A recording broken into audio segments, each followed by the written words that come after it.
Delivery. Greetings, and welcome to the Home Depot second quarter 2025 earnings conference call. At this time, all participants are in a listen-only mode. A brief question-and-answer session will follow the formal presentation.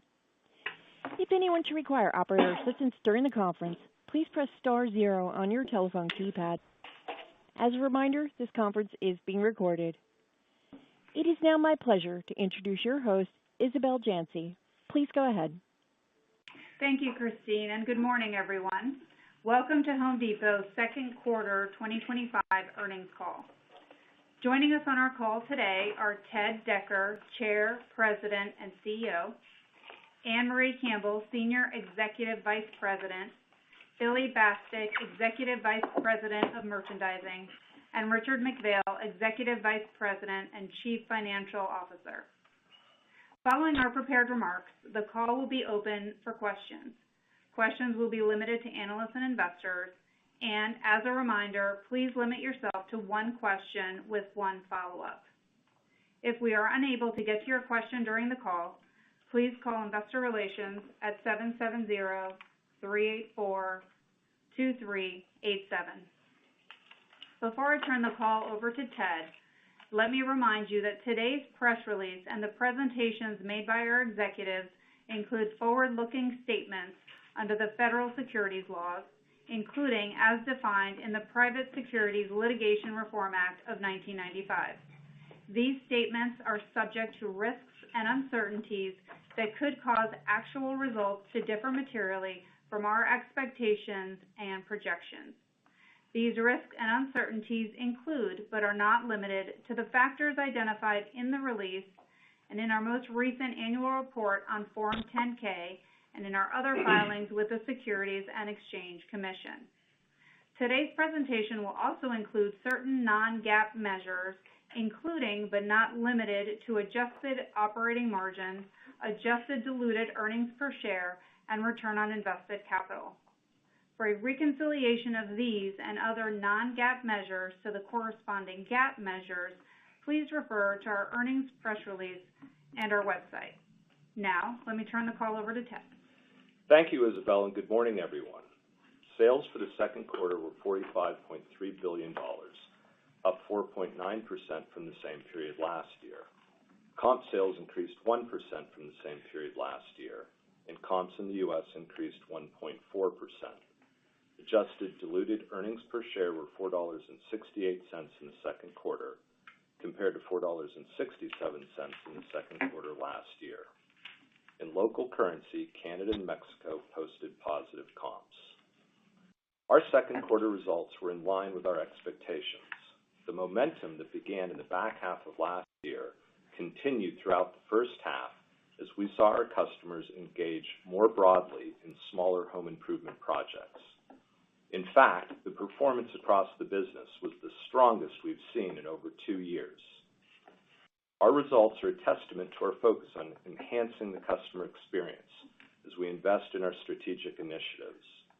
From technology investments that drive productivity, to the capabilities we are building with our Pro Ecosystem to better serve complex purchases, to faster delivery options for all of our customers, we are growing market share with these initiatives. Just over a year ago, we completed the acquisition of SRS. This strategic acquisition was important for several reasons.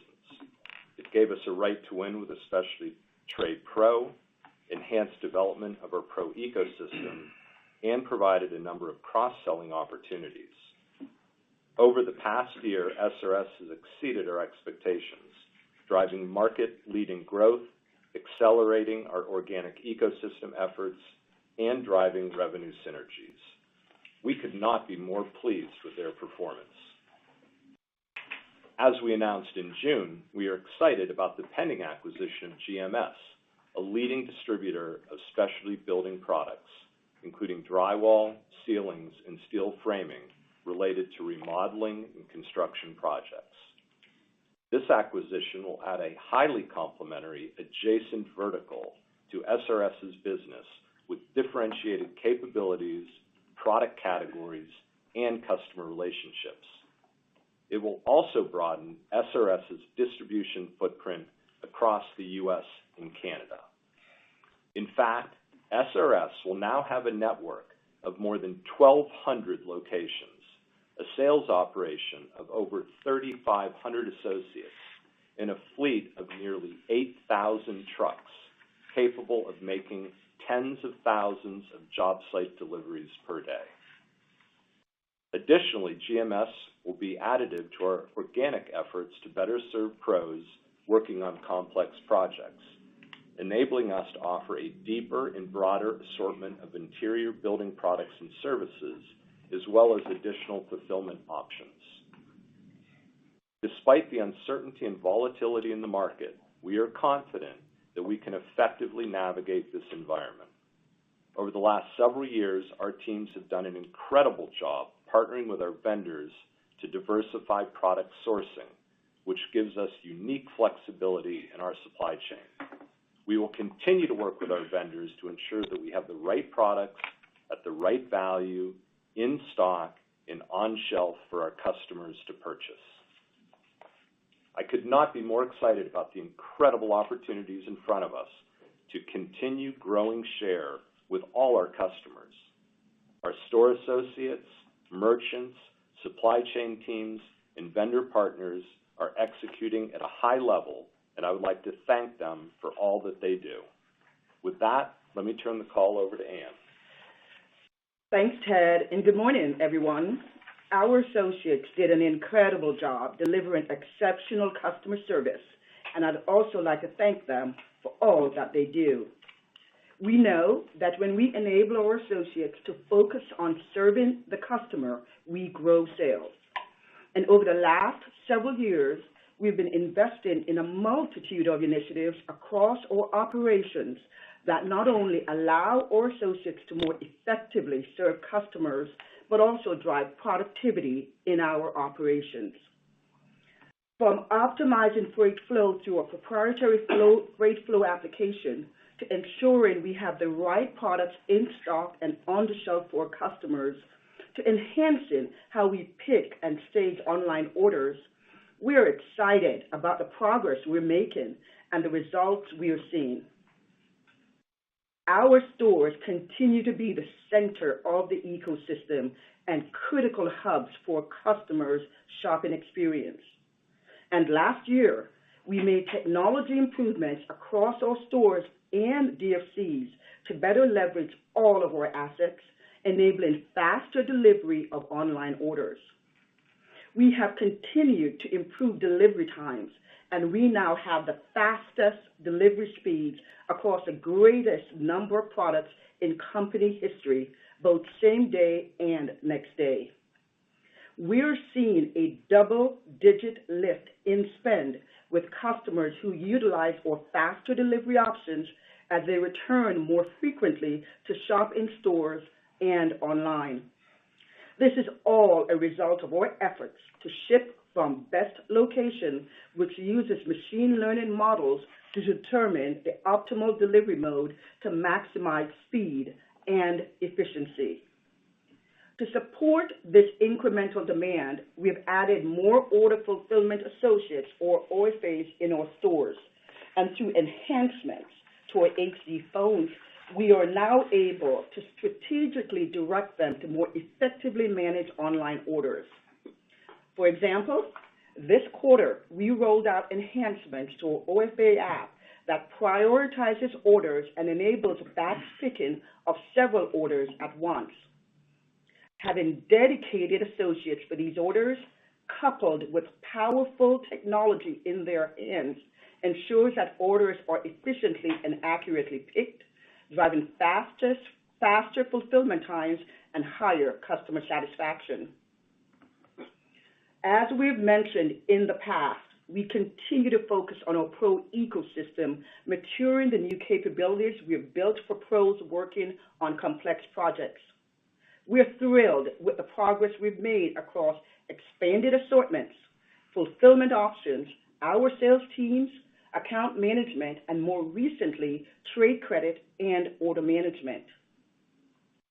As you know, we've been leveraging SRS to continue to ramp up our trade credit capabilities. Today, we have several thousand pros with a trade credit account, and we've seen a double-digit lift in their spend across channels once these pros started using their trade credit. And while we continue to roll this out more broadly, we are also focused on ensuring connectivity through our different sales channels, including our B2B website and our stores. For example, we want our pros to be able to transact with our stores seamlessly, including checking and using the available credit on their account while they're shopping in our stores.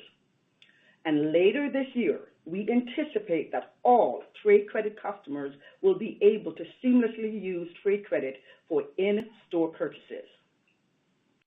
Our order management system is another important capability that enables us to more easily manage pro product deliveries throughout the life of their project.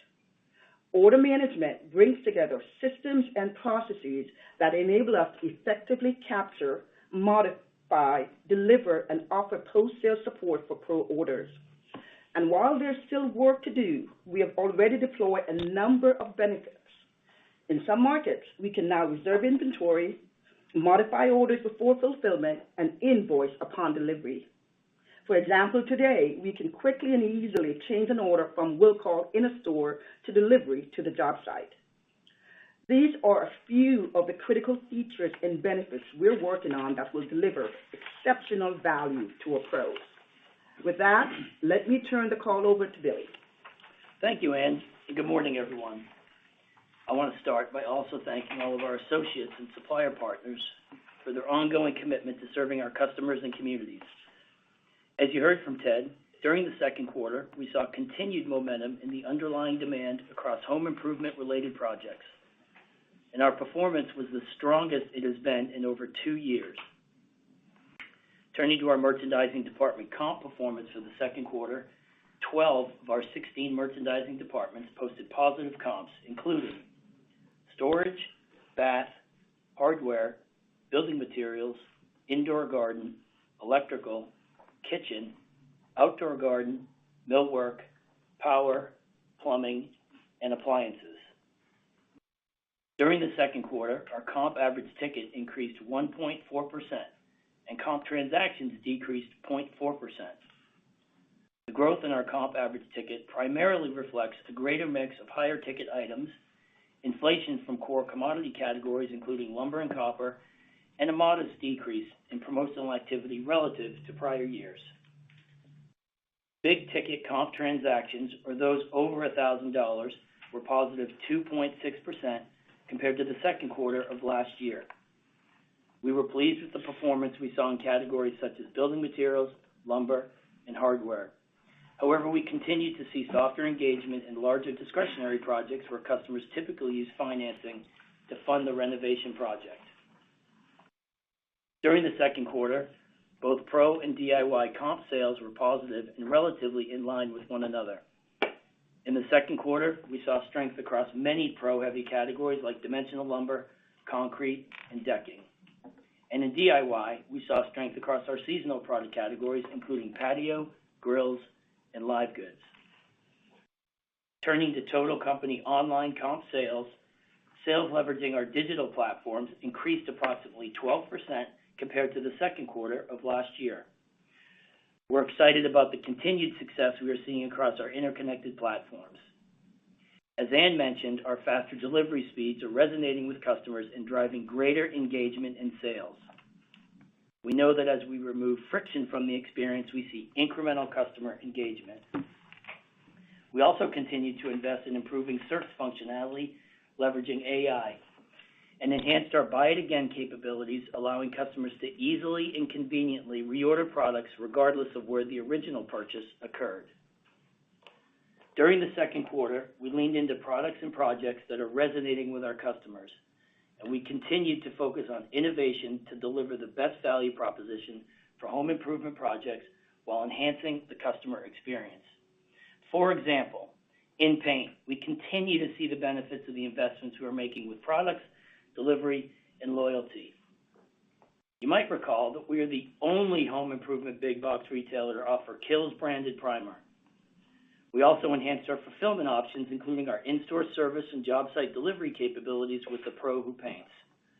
All of these initiatives have driven continued share gains in the quarter.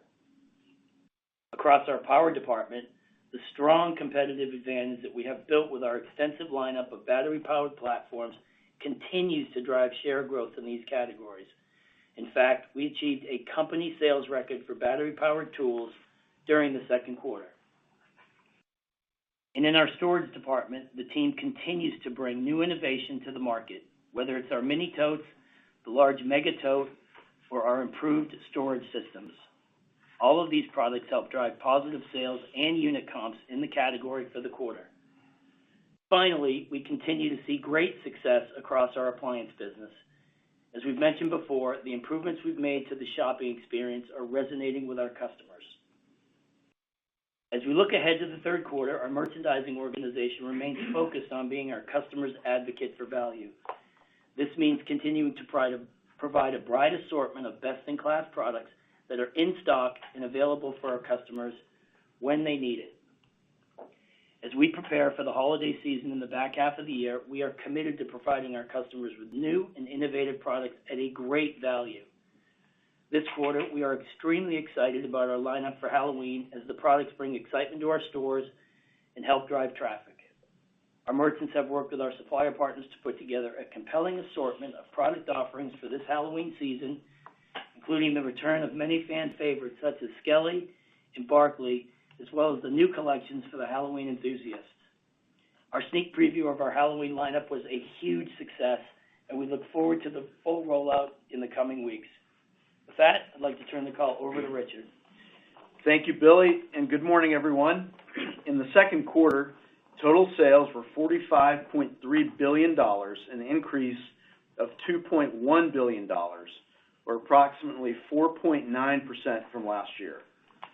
As a reminder, SRS entered our total company comp base in late June. During the second quarter, our total company comps were positive 1%, with comps of negative 0.3% in May, flat in June, and positive 3.1% in July. Comps in the U.S. were positive 1.4% for the quarter, with comps of positive 0.3% in May, positive 0.5% in June, and positive 3.3% in July. For the quarter, and in local currency, Canada and Mexico posted positive comps. Additionally, foreign exchange rates negatively impacted total company comps by approximately 40 basis points for the quarter. In the second quarter, our gross margin was 33.4%, a slight increase compared to the second quarter of 2024, which was in line with our expectations.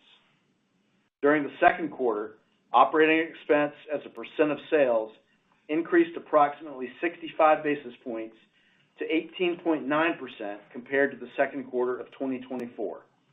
Our operating expense performance was in line with our expectations.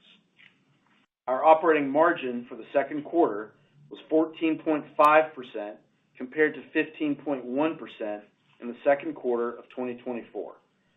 In the quarter, pre-tax intangible asset amortization was $139 million.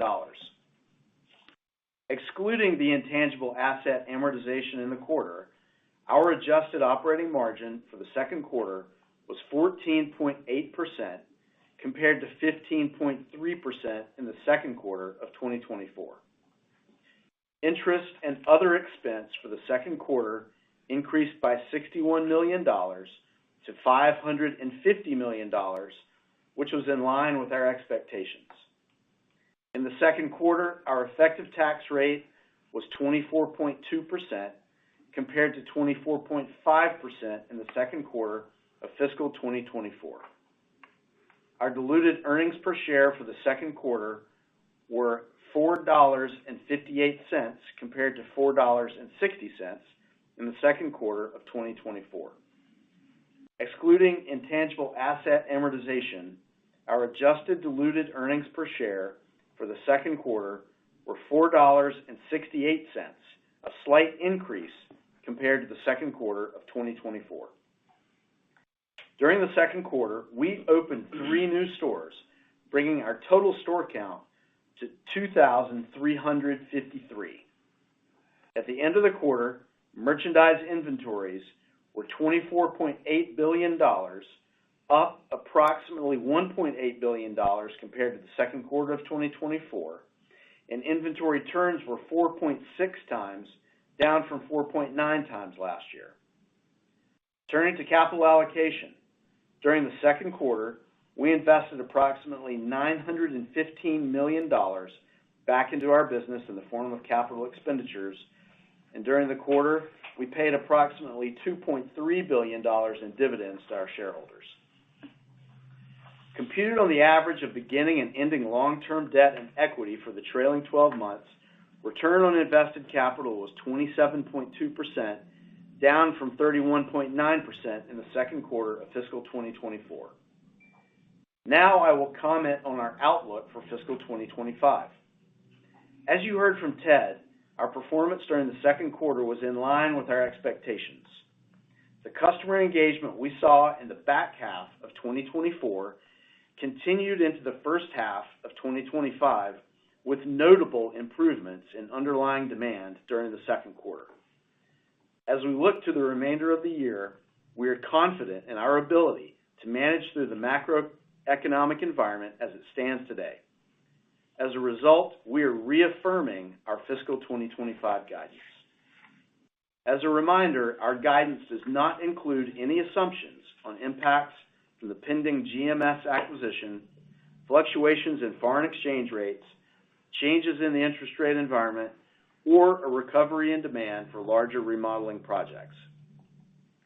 We expect total sales growth to outpace sales comp, with sales growth of approximately positive 2.8% and comp sales growth of approximately positive 1% compared to fiscal 2024. Our gross margin is expected to be approximately 33.4%, essentially flat compared to fiscal 2024. Further, we expect operating margin of approximately 13% and adjusted operating margin of approximately 13.4%. Our effective tax rate is targeted at approximately 24.5%. We expect net interest expense of approximately $2.2 billion. We expect our diluted earnings per share to decline approximately 3% compared to fiscal 2024 when comparing the 52 weeks in fiscal 2025 to the 53 weeks in fiscal 2024. And we expect our adjusted diluted earnings per share to decline approximately 2% compared to fiscal 2024. On a 52-week basis, adjusted diluted earnings per share would be essentially flat compared to fiscal 2024. We plan to continue investing in our business with capital expenditures of approximately 2.5% of sales for fiscal 2025.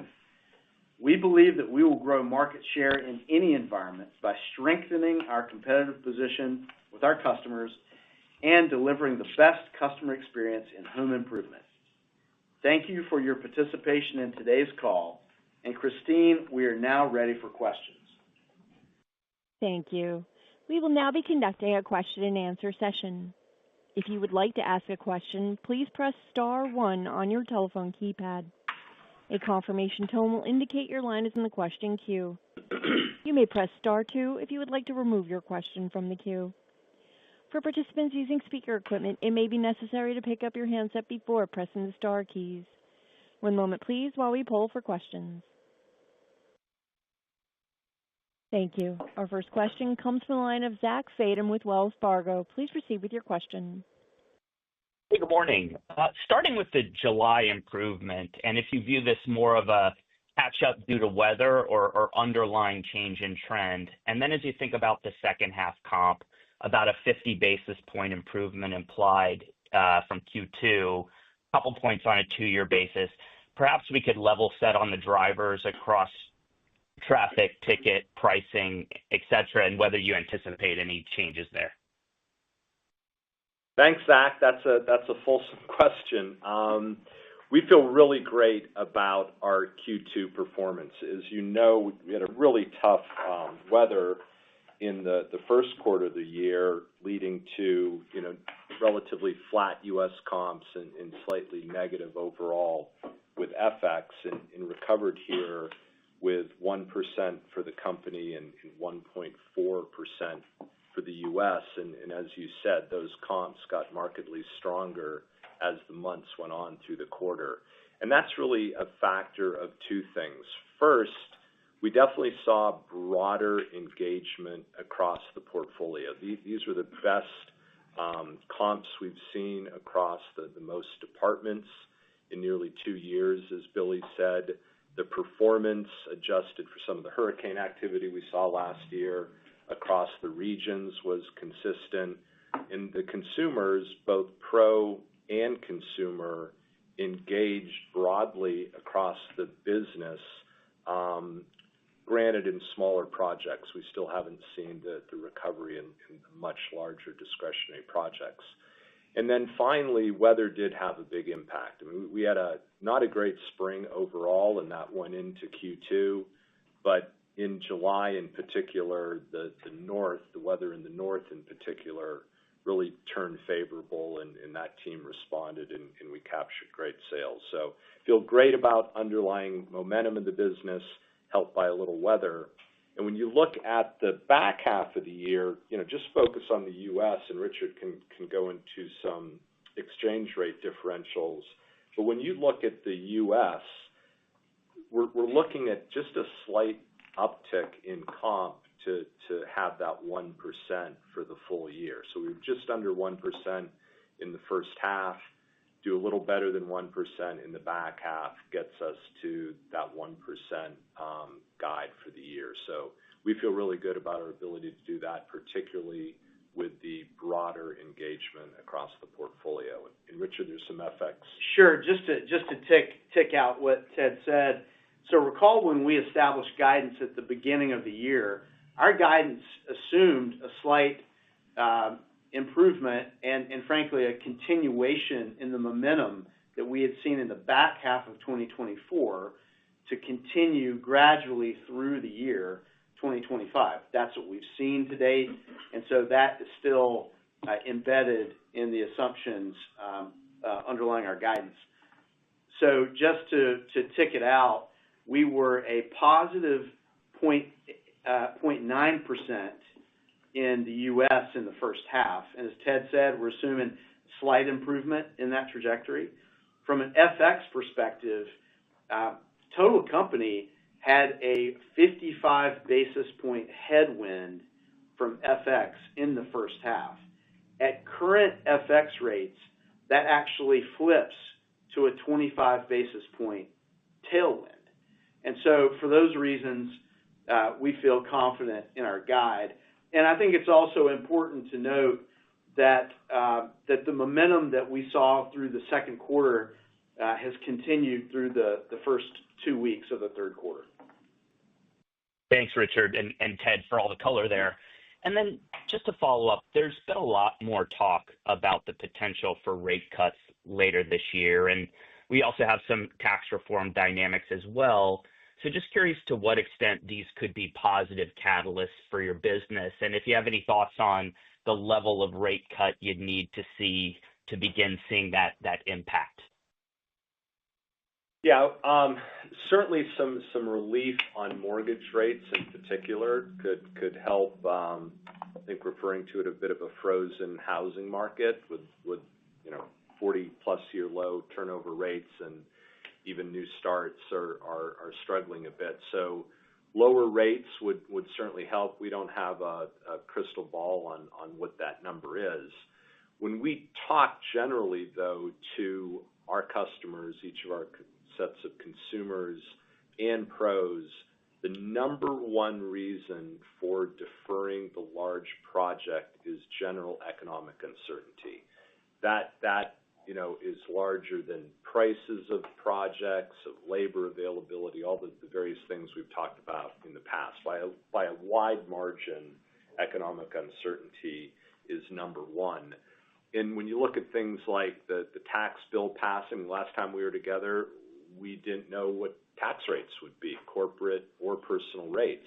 That's all been settled with even some more favorable lowering of taxes and increases in child tax credits and the like. So little help on the interest rate front would be helpful, and then I think we had a great result with the tax package that passed that should put some more discretionary spending in our consumers' wallets.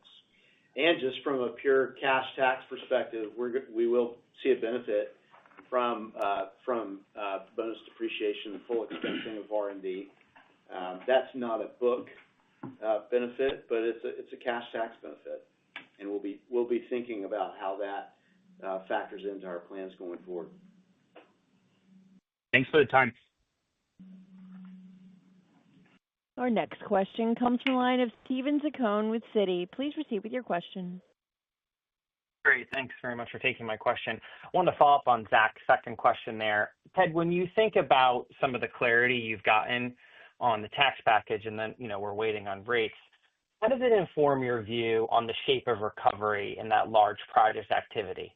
As we sit here today, do you think that's something that can materialize in the next 12 months?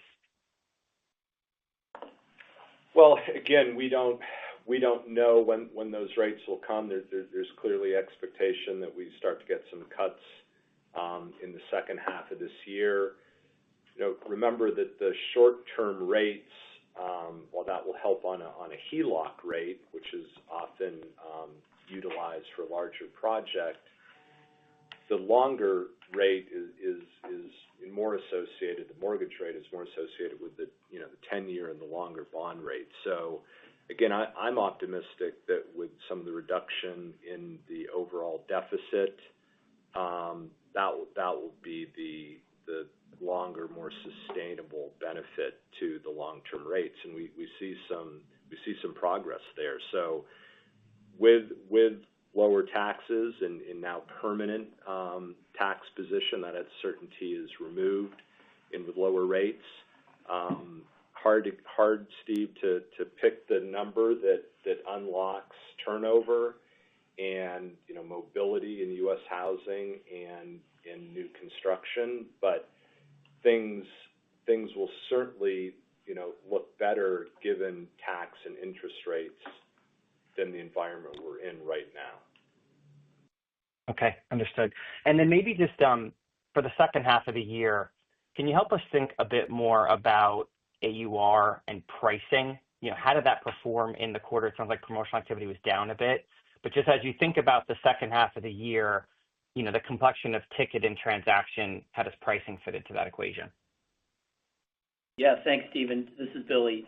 Let me give some more color on that. Both kind of the macro piece for us as we think about diversification and those things, and I can give you a little color on some of the Q2 performance that you asked about. But listen, I'd say a couple things on pricing. Going back to our, call in May.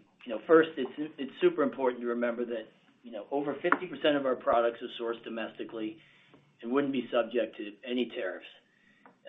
Now, some of the imported goods, obviously tariff rates are significantly higher today than they were when we spoke in May. So as you'd expect, there'll be some modest price movement in some categories, but it won't be broad-based.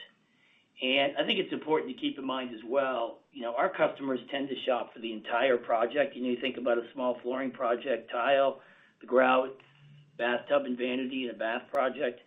And so we're laser focused on protecting the cost of the entire project. And so, listen, our goal is to maintain the best value for our customers. We're going to take a portfolio approach, as we've talked a lot about in the past, as we always do, and we'll have a price leadership position in home improvement. The second piece that you alluded to, some of the dynamics in Q2, when I mentioned in my prepared remarks about some promotional activity, that was really focused around just some of the smaller garden projects. Think mulch, think chemicals, those things. I mean, those were the biggest, headwinds that we had as it related to just the transaction comp in the quarter. So that was, if you think about our job, which is, to help impact some of the tariff pressure, being a little less promotional in a couple of those garden areas was just the nature of what we did in Q2. And so, again, 4 of those 5 categories that we saw an impact from were just related to some of the lower ticket garden projects. Understood. Best of luck in the second half. Our next question comes from the line of Christopher Horvers with J.P. Morgan. Please proceed with your question. Thanks and good morning. So my first question is more near term than my follow-up's a bit more bigger picture. So following up on this last line of the questioning, there are a number of puts and takes in the back half around comp cadence that I'd love for you to talk about.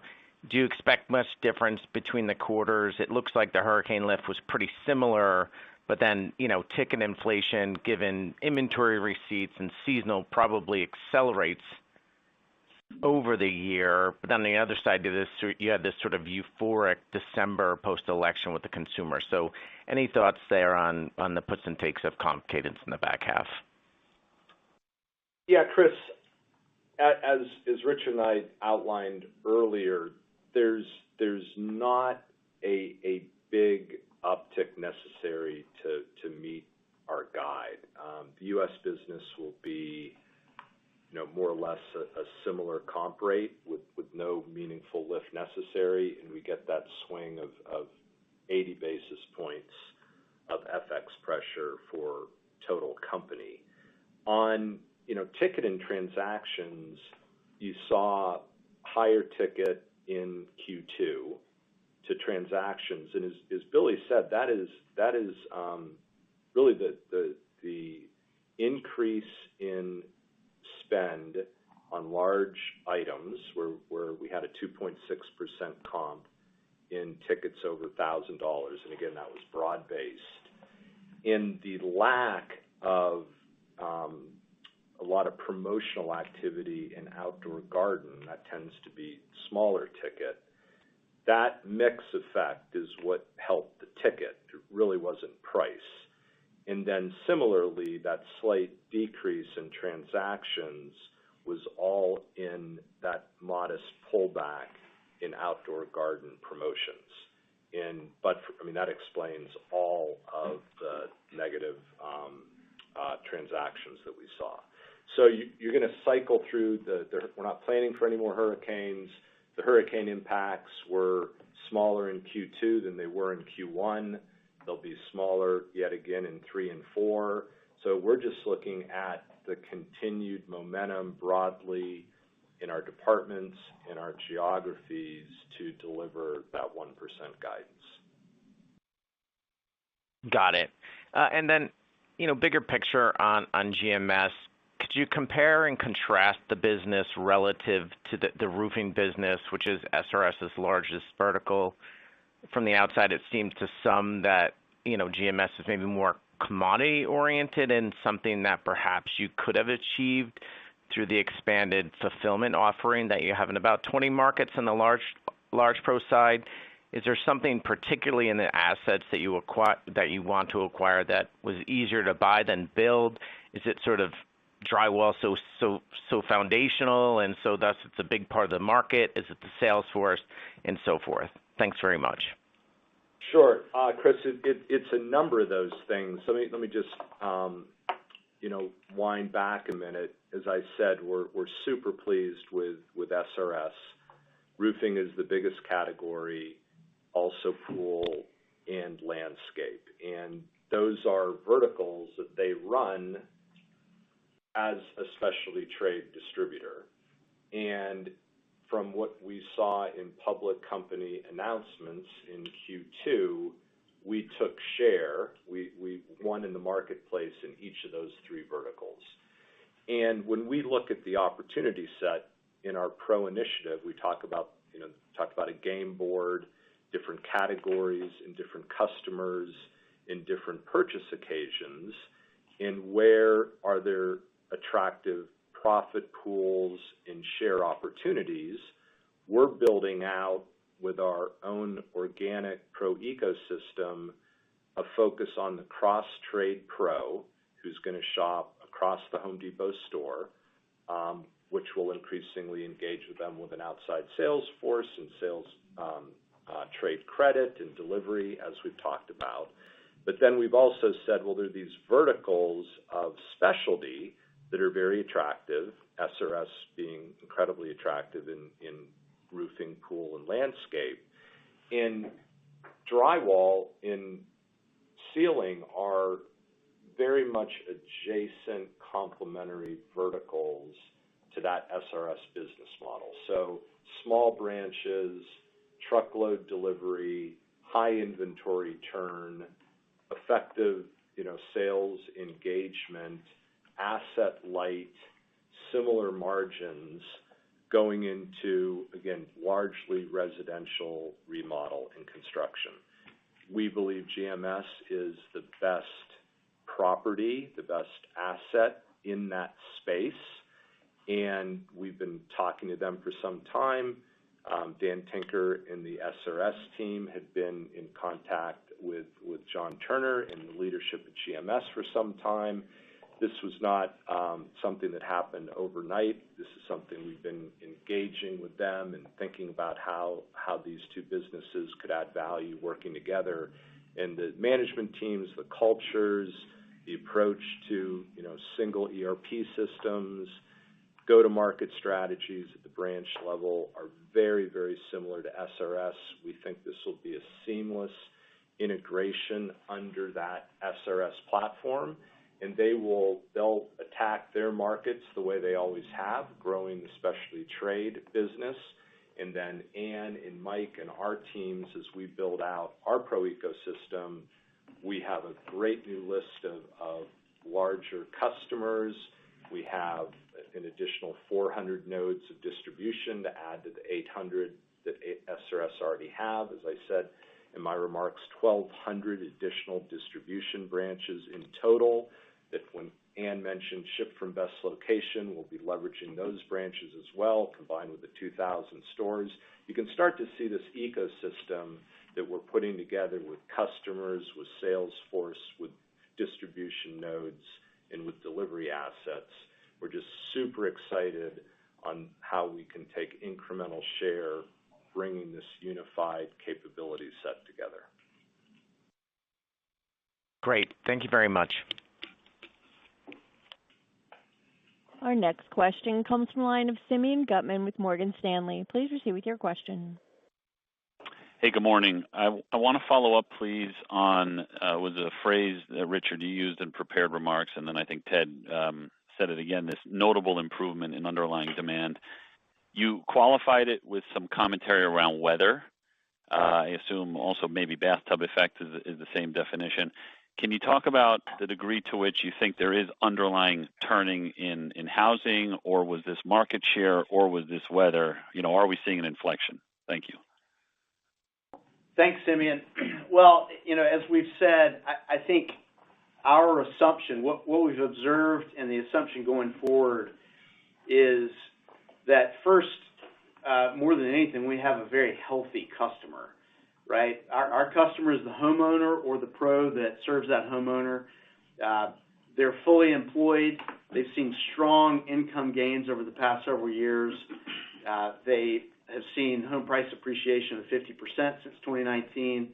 They're sitting on tappable equity of over $11 trillion, which is double that they were sitting on in 2019.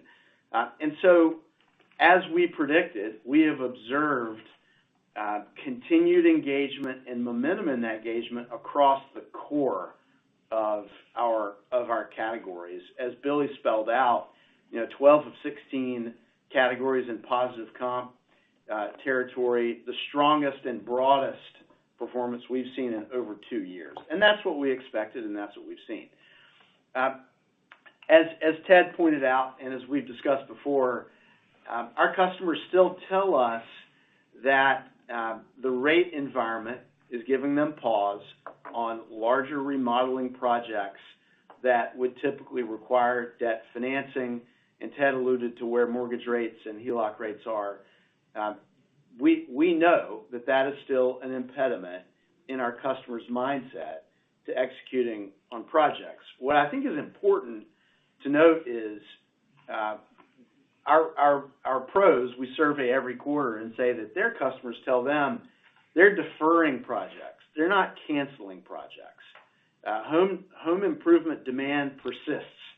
And so our job is to position ourselves to be ready for that.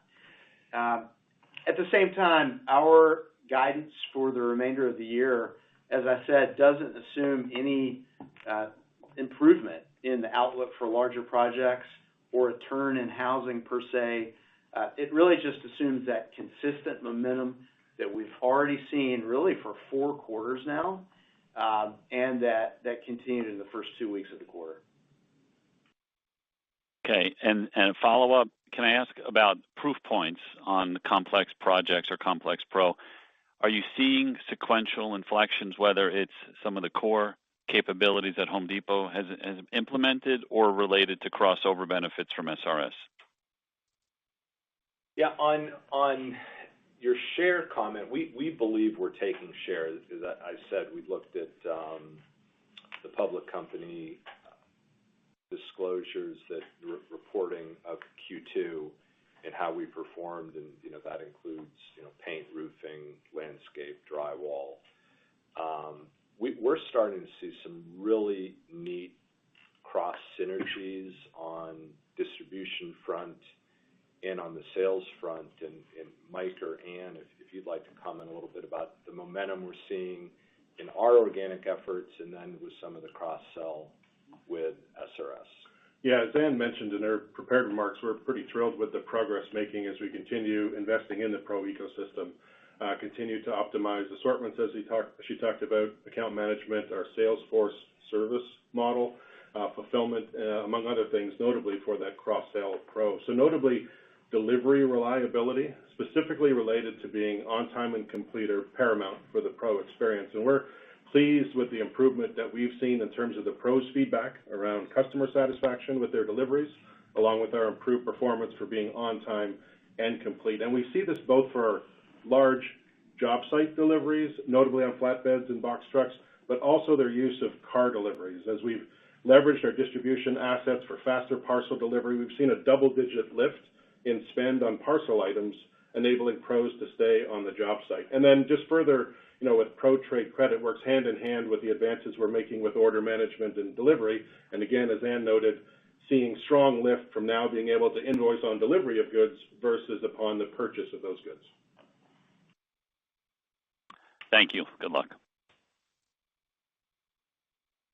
Our next question comes from the line of Scot Ciccarelli with Truist. Please proceed with your question. Good morning, guys. I guess this is a bit of a follow-up to Simeon's question. You have previously given us some figures on the incremental sales you've been able to generate from your Complex Pro efforts. Can you update us on that most recent performance and where you have rolled it out? Obviously, you just talked about kind of the what's that are happening, but how should we be thinking about the growth curve in those markets? Thanks. Scott, yeah, we're not going to keep updating that $1 billion. We just wanted it was a nice, hallmark for us to hit the $1 billion mark on incremental sales. But trust me, we are reviewing every week incrementality on all we're doing with the Pro initiative. As Mike said, it starts with an engaged sales force. This is solution selling with a mature outside sales force supported with inside sales support. On time and complete delivery is paramount, and that is where we've seen a real step change. John Deaton and his team on the delivery side from our FDCs, remember the 17 markets, we have the flatbed distribution centers, we have 20 plus parcel delivery facilities, we have 200 plus market delivery operations, which are for big and bulky product and appliances. Ann mentioned the ship from best location. We're leveraging stores as well, so we're putting all those nodes into an opportunity set to optimize delivery for the customer. From which node is going to have the quickest delivery time at the lowest cost, at the greatest chance of being on time and complete for the customer. And that's all the machine learning and AI we're putting into effect to make that happen. We've seen step change in improvement in our on time and complete delivery. That's giving our sales team more confidence to sell. That's keep retaining customers who tried us once and liked us. Try us again, we satisfy them again. Now you add trade credit to the equation. It's still such early days with trade credit, and we have millions of pro customers, and we literally have small single-digit thousands on trade credit. So this virtuous cycle of this whole ecosystem trying to work is gaining steam. And the great thing about having someone like SRS and then doing all the diligence in the work with GMS, we actually understand in that part of the business is behaving like a distributor, and we are satisfying these larger pros in their complex purchase occasions as we need to as a true professional wholesale deliverer. So super excited, and the momentum is building. Appreciate that. Good luck. Our next question comes from the line of Michael Lasser with UBS. Please proceed with your question. Good morning. Thank you so much for taking my question. So over the last several years, Home Depot has taken some big swings, made some big calls, including building the pro ecosystem, buying SRS, and now GMS. Are these calls driven by something that you are seeing that is changing in the home improvement market, or something that's changing in the Home Depot that's needing prompting the need to take bigger calls in order to gain market share? And as part of this, how do you weigh the potential trade-off between growth and returns in these capital allocation decisions, or is that just a moot point because Home Depot is going to be able to achieve both in a robust recovery situation in the next few years? Thank you very much. Great question, Michael. I'd also add what we've done with e-commerce and the big swing we've done building out the distribution centers, replatforming. Good point, Ted. Our e-commerce, which has taken tremendous share. I'll let Richard talk about trade-off returns. As we've said, we look at this game board and this opportunity set of where there are profit pools and where we can satisfy the customer. But we're always looking customer back as we went into this. And what we were told by our pro customers, they're dealing with so many different suppliers. They're dealing with 20, 30, 50 different suppliers on a job site. If we can make their job easier, to take out 5 different sales calls, 5 other delivery trucks, 5 other, invoice payment cycles, that is making their business easier. And that is our value proposition, is that you can get a lot more from one supplier. We'll never get 100% of someone's spend or even 100% of someone's spend in a particular category. But the more we can consolidate activity for them, particularly on a job site, in the selling cycle and the billing and payment cycle, that's our value proposition, and that's where they told us we have a right to win, and they're interested in that. I'd also say that there is some consolidation. There's consolidation on the manufacturer side, on the distributor side, and even the customer side. And scale matters. And we've always been the scaled player, and not in the pro wholesale type activity, but certainly in home improvement. And we're satisfying that scale game as well. And we think the returns, you get there in a different way, but Richard, the return profile is attractive. Absolutely. So, look, when we think about capital allocation, as we've always told you, we invest in our business first. And that's what, we've leaned into in these last few years. We view our goal here is to drive sales growth through driving share capture, which then drives EPS growth. We have to do that in concert with creating shareholder value, and so that's when returns come. We understand, first of all, just on the TAM and the share capture perspective, we've seen an increased TAM, but we've also increased our TAM through the acquisition of SRS, and then GMS would further increase that TAM. So we have one of the most attractive addressable markets in the, I call it the U.S. consumer economy, North American consumer economy, and it starts there.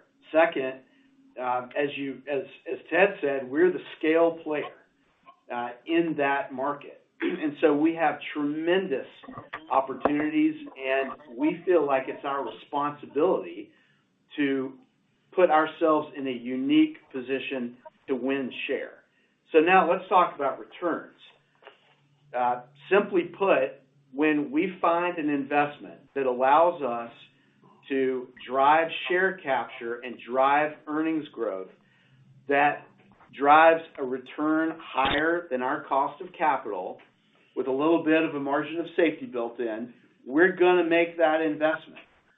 And so you've seen us lean in to a variety of investments over the last 5 years. What might surprise you is that many of these investments are more capital light and have a higher return profile than some of our more conventional investments. I'll give you 2 examples. When you think about an SRS branch, comparatively speaking, the capital required and then the return on that capital through time is actually lower capital required on a percent of sales basis than a Home Depot store would be, and the return on that capital actually comes more quickly than it does at a Home Depot store. And by the way, we think that a Home Depot store is one of the most rock-solid investments we can make, which is why we've leaned into that program. So SRS, wholesale distribution, a capital-light model. Second, our DFCs. If you take our DFCs and you look at where they are on their maturity curve, they're actually generating higher returns on invested capital than an equivalent Home Depot store would at this point in their life cycle. Again, if you're using the benchmark, a Home Depot store to us is almost like buying treasuries. I mean, that is as close to, the most confident return we can drive in this business. And the incremental investments we're making, I'll argue, are positioned to drive higher returns on that capital. Now, if you look at it in the earlier stages of investment, ROIC is lower in the earlier stages, and in the later stages of that same investment, it's higher. So we're simply ascribing to the fact that we have an opportunity to position ourselves like no one else in our trillion-dollar total addressable market to win and win over the long term. Okay. Thank you very much for that. My quick follow-up is the decision to reduce promotional activity during the quarter was tied to the tariff situation. So A, how do you expect this to unfold? It's likely that tariffs are going to be with us for a while. Does that mean Home Depot's posture around promotional activity will be reduced? And B, how do you expect this to impact the P&L over the next few quarters, and what have you assumed that within your guidance? Thank you very much. Yeah, thanks, Michael. And as I mentioned a little bit earlier to Stephen's question, we did pull back. Again, those were primarily in the outside garden space, which caused some of that transaction comp noise that I mentioned. I mean, listen, the Home Depot is an EDLP retailer. And so anything that we can do to continue to drive value for our customers in this marketplace and going forward, and you're right, the tariffs have been increased since we met in May. That's all in our go-forward guidance. So, listen, we feel great about the values. I mentioned holiday. We have many things coming up in the back half of the year. We'll talk a little bit more in Q3 about our gift center and all the things that we'll have there. We're going to continue to be focused on EDLP and taking market share. We love our price position as it stands today, and we look forward to partnering even closer with our supplier partners and continuing to drive that value for customers. And believe me, there'll be plenty of great opportunities for our consumers, our customers every day in our stores now through the back half of the year.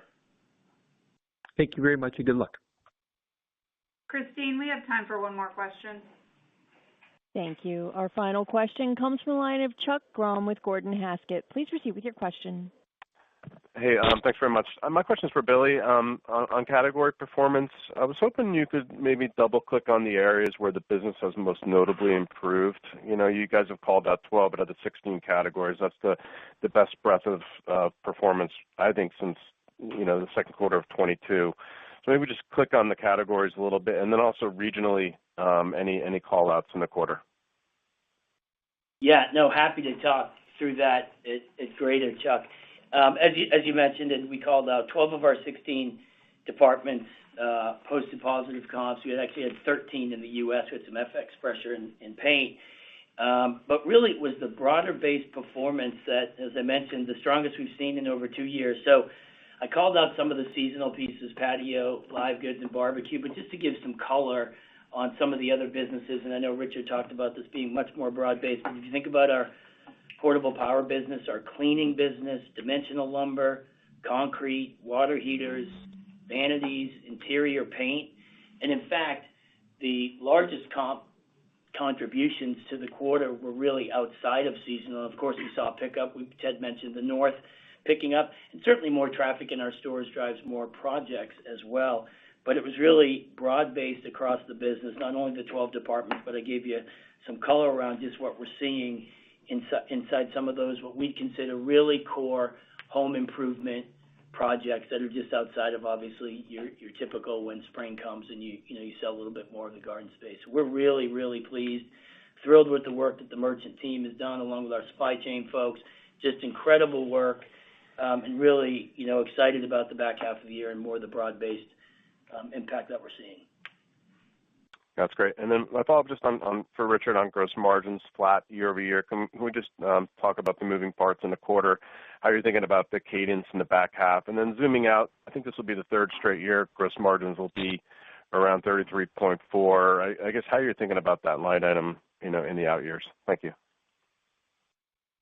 Right. Well, we'll keep our comments to this year. Gross margin, we got it at the beginning of the year that it's going to be essentially flat at 33.4%. You're not going to see a lot of movement in that line item, other than seasonal swing a little bit that we always see. And so, we've reaffirmed guidance at that level, and then we'll address future years when we get together in December. Great. Thank you.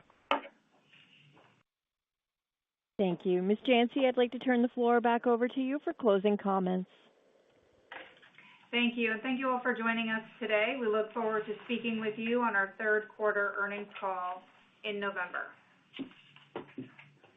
Ladies and gentlemen, this does conclude today's teleconference. You may disconnect your lines at this time. Thank you for your participation, and have a wonderful day.